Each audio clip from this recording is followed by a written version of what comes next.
নমস্কার। আরেকটা নতুন জায়গার ভিডিও নিয়ে চলে এলাম। এবার আমাদের গন্তব্যস্থল ছিল কাশ্মীর। যাওয়ার আগে বেশ অনিশ্চয়তার মধ্যে ছিলাম।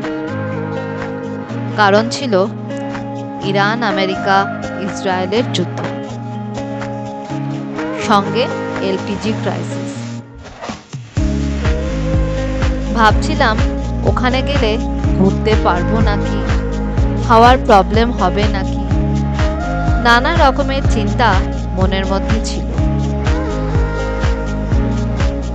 তবে এটা ঠিক করে রেখেছিলাম যে টিকিট ক্যান্সেল করব না। এই ৭-৫ ভেবে অবশেষে বেরিয়েই পড়লাম। আমাদের ফ্লাইট ছিল সকাল ৭টা নাগাদ, কলকাতা টু দিল্লি। সেখানে প্রায় ৩ ঘন্টার ব্রেক, তারপর দিল্লি টু শ্রীনগর।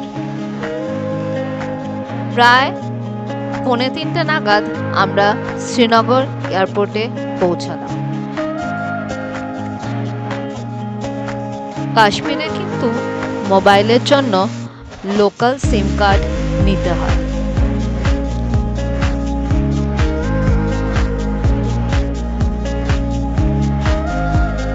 যদি এয়ারপোর্ট থেকে সিম কার্ড নেন তাহলে তার দাম পড়ে ৬০০ টাকা, আর লোকাল শপ থেকেও নেওয়া যায়, সেক্ষেত্রে দাম পড়ে ৪০০ টাকা।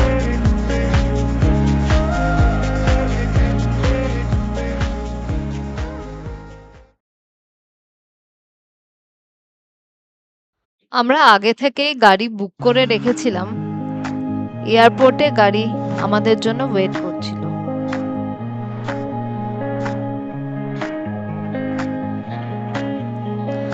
আমাদের প্ল্যান ছিল শ্রীনগর থেকে ডিরেক্ট পেহেলগাঁও যাওয়ার রাস্তায় ২-৩টে স্পটও একটু ঘুরে নেওয়া যায়।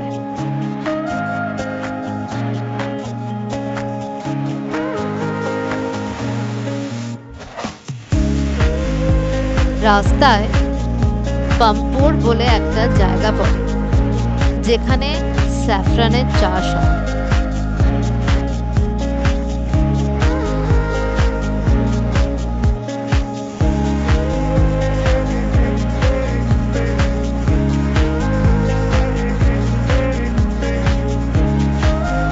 পাম্পোরে অনেকগুলো দোকান আছে, চাইলে সেখান থেকে স্যাফরান কিনতে পারেন। আমরাও স্যাফরানের সাথে কিছু ড্রাই ফ্রুটসও কিনেছিলাম।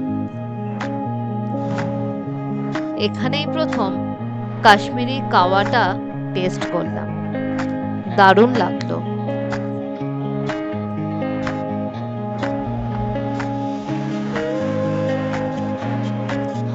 অন দ্য ওয়েতে একটা জায়গা আসবে যেখানে ক্রিকেট ব্যাট তৈরি হয়, চাইলে কিনতে পারেন, বাড়িতে ডেলিভারি করে দেবে।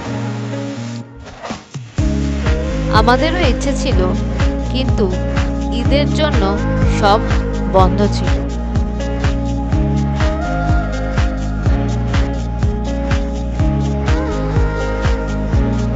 হোটেলে পৌঁছতে পৌঁছতে প্রায় ৭টা বেজে গিয়েছিল। হোটেলের নাম ছিল ওয়েলকাম রিসর্ট।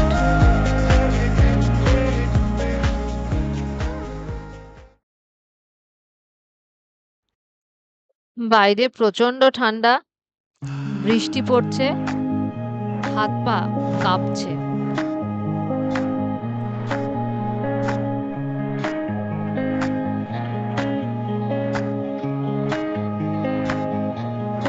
শরীর আর পারছে না। সেই কোন সকালে বেরিয়েছি, সারাদিনের জার্নি করে প্রচন্ড টায়ার্ড। এখন চাই লম্বা ঘুম।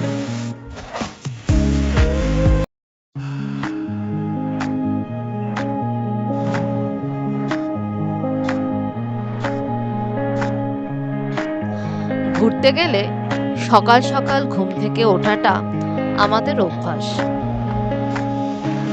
আর্লি মর্নিং এর সৌন্দর্য আলাদাই লাগে। রাস্তাঘাট বেশ ফাঁকা থাকে, হাঁটতে খুব ভালো লাগে।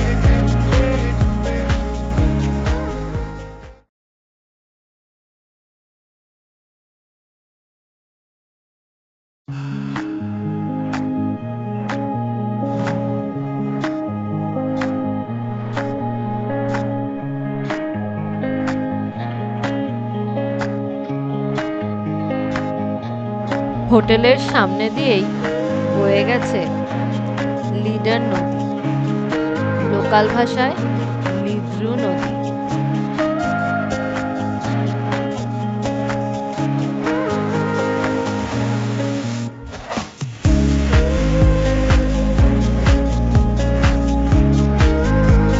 পাশেই ঘন জঙ্গল, জায়গাটা কিন্তু দারুণ।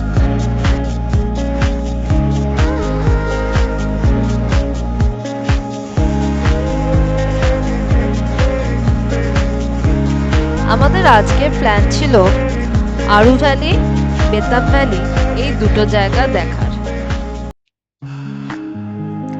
এছাড়া পেহেলগাঁওতে আরো দুটো মেন টুরিস্ট স্পট আছে, বাইসারন আর চন্দনবাড়ি।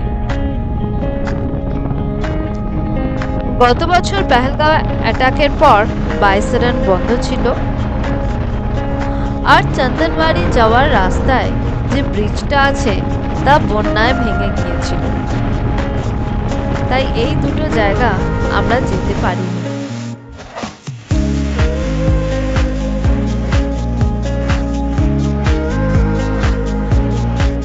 পেহেলগাঁওতে ঘোরার একটা সিস্টেম আছে, লোকাল ট্যাক্সি ছাড়া আপনারা ঘুরতে পারবেন না।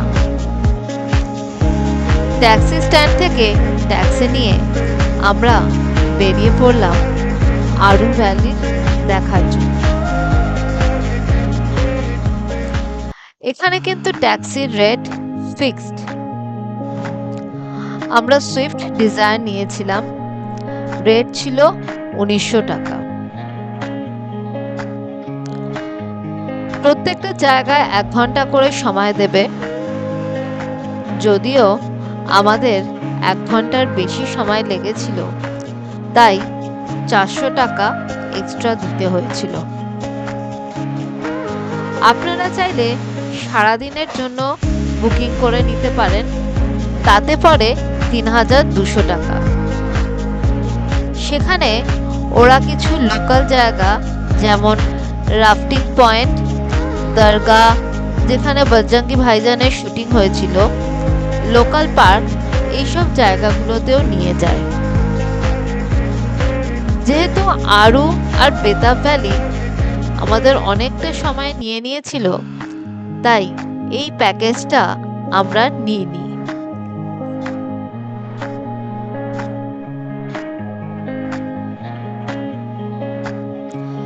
ট্যাক্সি যেখানে আমাদের নামিয়ে দিয়েছিল সেখান থেকে বেশ কিছুটা হেঁটে যাওয়া যায়। তারপর যেতে গেলে ঘোড়া লাগে, ঘোড়া নিলে কিন্তু একটু দরদাম করতে হবে, ওরা প্রচুর টাকা চায়। আমরা 3টে ঘোড়া নিয়েছিলাম, 600 টাকা করে পড়েছিল। ভালো লাগলে আলাদা করে টিপস দিতে পারেন, সেটা সম্পূর্ণ আপনার উপর নির্ভর করে।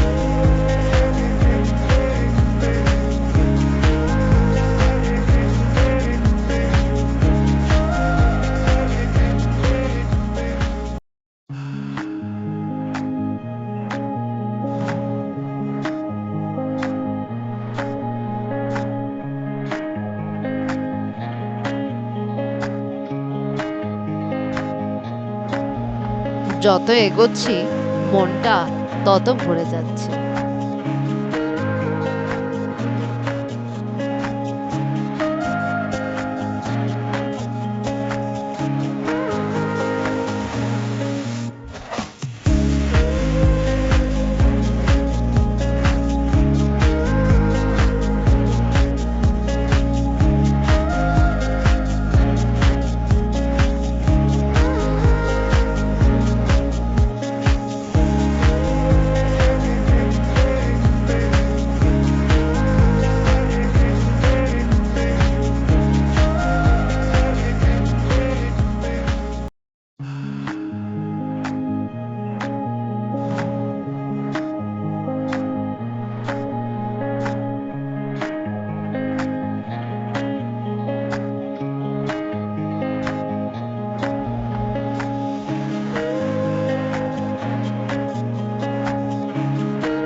এখন আমরা যাচ্ছি বেতাব ভ্যালির দিকে।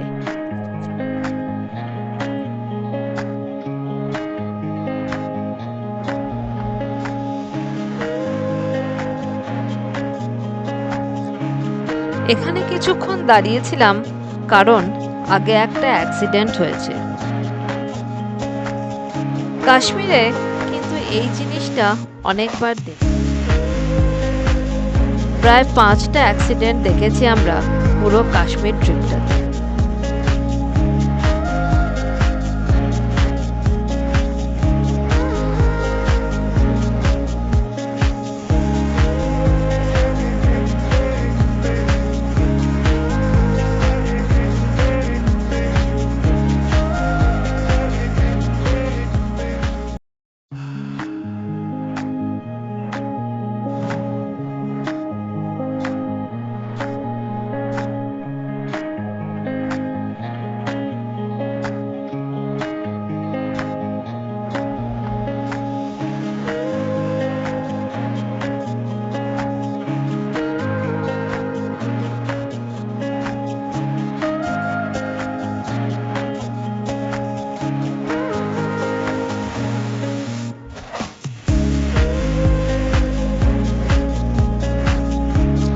আমরা যে সময়টা কাশ্মীর ঘুরতে গিয়েছিলাম সেই সময় লোকাল ভিড় খুব বেশি ছিল, কারণ সেই সময় ঈদ ছিল, তাই সবাই সেলিব্রেট করতে বেরিয়ে পড়েছিল।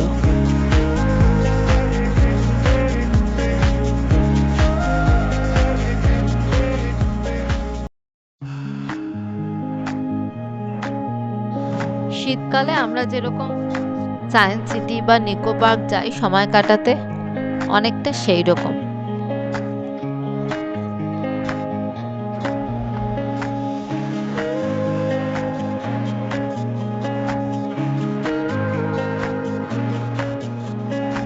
বেতাব ভ্যালিতে অনেক রকম অ্যাক্টিভিটি হয়, চাইলে করতে পারে।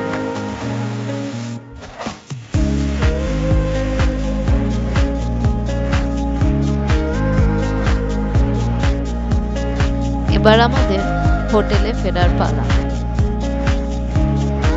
কালকে সকাল সকাল বেরোতে হবে।